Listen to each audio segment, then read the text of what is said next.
자, 오늘은 야훼의 거룩한 전쟁과 하나님의 구속에 대해서 한번 생각을 해보도록 하겠습니다. 자, 우리가 믿는 하나님은 어떤 하나님이시죠? 창조주이십니다. 하늘과 땅과 그 모든 피조 세계를 만드신 분이죠. 눈에 보이는 물질 세계와 눈에 보이지 않는 세계, 영적인 세계, 천사들의 세계를 창조하신 분이 바로 하나님이시죠. 그래서 이런 창조주로서의 하나님 우리는 엘로힘이라고 부릅니다. 근데 이런 창조주로서의 엘로힘이 바로 이스라엘의 하나님, 이스라엘의 구원자로 찾아오시죠. 바로 출애굽기 3장에 불붙는 떨기나무 가운데 모세를 찾아오신 하나님이십니다. 그때 하나님은 자신 이름을 뭐라고 소개를 하시죠? 바로 야훼죠. I am who I am. 나는 스스로 있는 자니라 라고 자신을 소개를 하십니다. 이 야훼라고 하는 이름, 스스로 있는 자의 개념은 참 알다가도 모르는 개념이죠. 현재도 있고 과거에도 계셨고 앞으로도 영원히 스스로 있는 자, 누구에게 필요되지도 아니한 지존자, 스스로 있는 자, 그분이 바로 이제 야훼 하나님이십니다.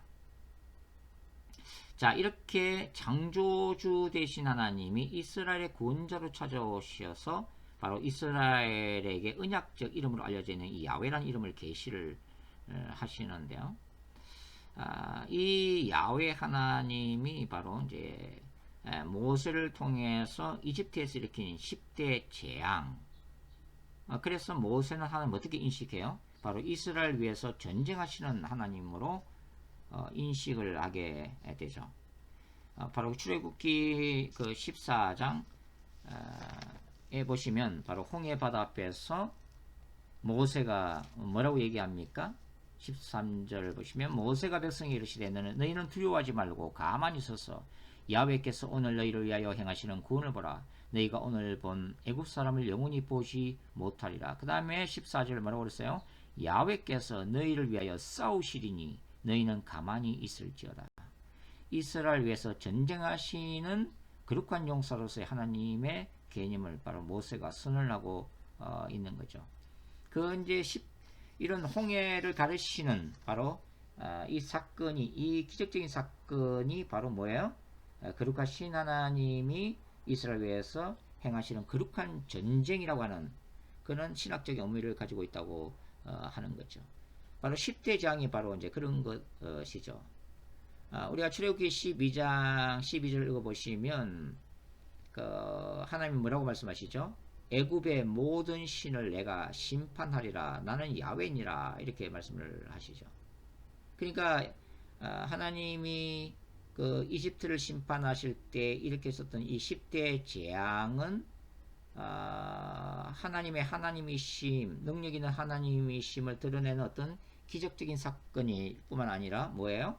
바로 애굽의 모든 신들을 심판하시는 야훼의 거룩한 전쟁이라고 하는 개념을 가지고 있다고 하는 거죠.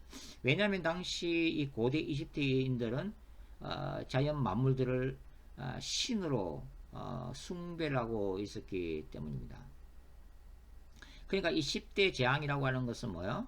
바로 하나님이 이집트인들이 섬기고 있었던 그 신들이 참된 하나님 앞에서 얼마나 무력한 존재인지를 보여주시는 사건이라고 할 수 있죠. 자, 나일 강물이 피가 되는 재앙은 뭐예요? 나일강의 수호신 크누, 그리고 나일강의 풍요의 신으로 알려진 하피를 심판하는 거죠. 개구리 재앙은 뭡니까? 당시 이집트 사람들은 개구리 형상의 여신 헤크트를 섬기고 있었죠. 그걸 깨뜨리는 사건이죠. 세 번째 이 재앙은 뭡니까? 바로 땅의 신 갭, 그리고 흙의 신 셉을 하나님이 심판하는 거죠. 네 번째 재앙인 파리 재앙은 또 뭡니까? 당시 이집트인들이 신성한 투구 풍뎅이 신으로 섬겼던 케페라를 심판하는 거룩한 전쟁이죠. 그리고 가축에게 전염병이 많은 재앙은 또 뭡니까? 바로 이집트의 신성한 수소와 암소인 아피스와 하도를 심판하시는 사건이죠. 여섯 번째 재앙인 악성종기 독종 재앙은 뭡니까? 바로 악마의 눈을 가진 치료의 신 타이폰과 여신 세크메트를 심판하시는 거고, 치료의 신 임호텝을 대적하는 거죠. 그리고 우박제왕은 뭡니까? 하늘의 여신 루터, 대기의 신인 슈를 심판하시는 거죠. 메뚜기 제왕은 뭡니까? 메뚜기로부터 곡식을 지켜준다고 애국인들이 믿고 있었던 신 세라핏을 아무것도 아닌 존재로 만들어버리는 거죠. 그리고 캄캄해지는 흑암제왕은 뭡니까? 바로 이집트의 최고 신인 태양신 라, 그리고 태양신의 아들인 호루스를 심판하시는 바로 사건이죠. 그리고 열 번째 재앙이 뭡니까? 인간과 생축에 처음 난 것이 죽게 만드는 이 재앙, 바로 이집트인들이 생명의 신으로 숭배했던 오시리스, 그리고 여왕 신 이시스를 심판하는 사건이라고 할 수가 있죠.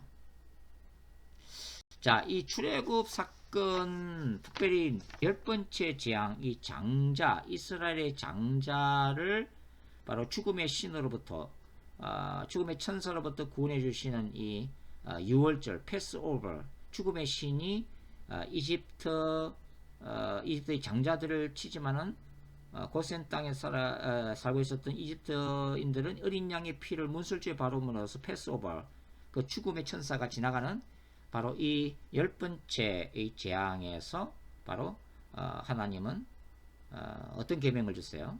바로 이스라엘의 장자는 내 것이다 라고 선포를 하시죠. 그리고 이스라엘은 그 이후에 처음 익은 열매나 또 이런 짐승의 첫 새끼를 하나님께 이제 바치게 되는 거죠. 그리고서 이제 이스라엘이 이제 가나안 정복 전쟁을 수행하는데요. 바로 이 가나안 정복 전쟁이 뭡니까? 바로 야훼의 거룩한 전쟁의 대표적인 모델이죠. 그것은 뭐냐면 야훼의 거룩한 전쟁의 개념은 전쟁은 하나님께 쏟겠다고 하는 것입니다. 그러니까 이스라엘의 어떤 인구수나 뭐 전투 기술이나 병기가 아니라 기사와 표적 능력을 통해서 야훼 하나님이 스스로 이스라엘 위해서 대적과 가나안 민족과 싸우시는 거죠. 바로 그것을 우리는 기적이라고 부르는데요. 신명기에서 바로 이런 야훼의 거룩한 전쟁의 핵심인 바로 헤세드, 진멸의 명령이 내려지는 거죠. 그것은 가나안 땅의 모든 족속을 멸하라고 하는 거죠. 노인과 어린아이까지 죽이라고 하는, 어찌 보면은 반도덕적인 명령을 하나님이 내리시는 것을 우리가 볼 수가 있는데요. 바로 이제 신명기 7장 23절과 24절을 읽어보시면, 내 하나님 야훼께서 그들을 내게 넘기시고 그들을 크게 혼란하게 하여 마침내 진멸하시고, 헤레미스죠, 그들의 왕들을 내 손에 넘기시리니 너는 그들의 이름을 천하에서 제하여 버리라. 너를 당할 자가 없어 내가 마침내 그들을 진멸하리라. 바로 신명기에 나오는 진멸사상, 거룩한 전쟁 사상이죠. 자, 왜 이렇게 하나님은 이런 명령을 내리셨나요?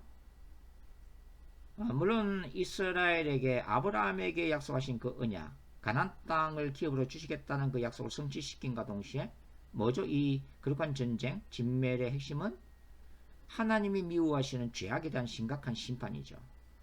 당시 가나안 민족들은 숱한 우상 숭배의 죄를 쌓으려고 특별히 인신제사, 자식을 몰렉신에게 바치는 그런 죄악들을 쌓았기 때문에 하나님이 바로 이 죄가 얼마나 엄중한 것인지를 노인과 아이까지 죽이게 하심으로써 철저하게 죄에 대해서 하나님이 얼마나 가증스럽게 생각하시는가를 보여주시는 그런 사건이라고 할 수가 있습니다.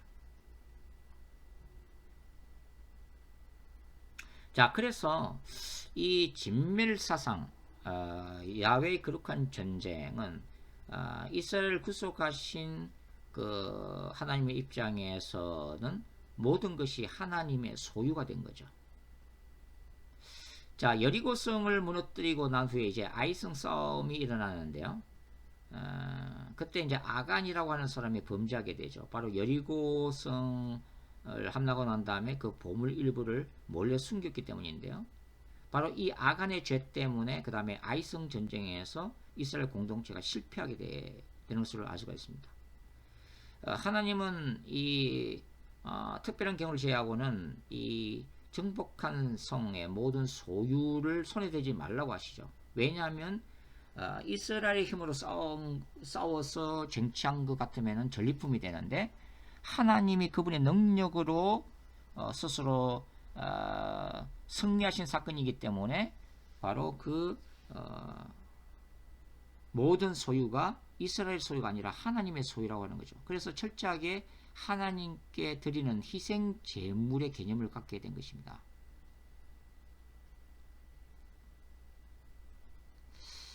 자, 그래서 이 이스라엘이라고 하는 이 출애굽이라고 하는 구원사가 야훼의 거룩한 전쟁의 결과로 일어났기 때문에 바로 이스라엘은 첫 열매를 장자를 포함해서 첫 열매를 하나님께 바치게 된 거죠. 자, 신약으로 넘어오면 바로 예수 그리스도를 믿음으로 인해서 구속을 받은 신자들이 하나님께 바쳐진 첫 열매로 묘사가 되어지고 있습니다. 로마서 8장 23절, 야고보서 1장 23절이죠. 특별히 저도 요한계시록 14장을 한번 더 읽어보도록 하겠습니다. 요한계시록 14장 4절을 한번 읽어보도록 하죠. 이 사람들은 여자와 더불어 더럽히지 아니하고 순결한 자라 어린 양이 어디로 인도하든지 따라가는 자며 사람 가운데서 속량함을 받아 처음 익은 열매로 하나님과 어린 양에게 속한 자들이더라. 자, 이 처음 익은 열매, 종말론적 신자들, 처음 익은 열매로 묘사가 되어지고 있죠. 왜냐하면은 신약적인 거룩한 전쟁의 결과로 구속을 받았기 때문이죠. 종말론적 거룩한 전쟁이 뭡니까? 바로 예수님이 십자가에서 행하신 전쟁이죠. 그게 뭡니까? 죄와 사탄과의 전쟁에 승리하신 사건이죠. 예수 그리스도께서 야훼의 종말론적인 홀리 워 거룩한 전사로서 십자가에서 승리하신 사건이죠. 동시에 예수 그리스도는 더바인 킹, 예수 그리스도를 영접하는 모든 자들의 신적인 왕이 되시는 사건이죠. 왜냐하면 예수님은 바로 사탄에게 매였던 죄와 사탄에게 매였던 죽어가는 죄인들을 하나님의 나라, 아들의 나라, 예수님의 나라로 바로 옮겨셨기 때문입니다. 이렇게 구속함을 받은 신자들이 바로 하나님께 뭐가 돼요? 처음 익은 열매가 된다고 하는 것입니다.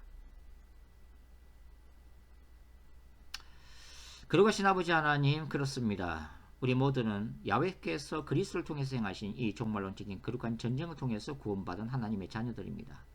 우리가 하나님 앞에서 첫 열매로 들어진 하나님의 바로 희생 제물들입니다. 마지막 때에도 주님의 뜻대로 주님께 구속받은 거룩한 하나님의 자녀들로 살아갈 수 있도록 도와주시고 우리가 싸워야 될 이 마지막 거룩한 전쟁에서 승리할 수 있도록 인도해 주옵소서. 예수님의 이름으로 기도드립니다. 아멘.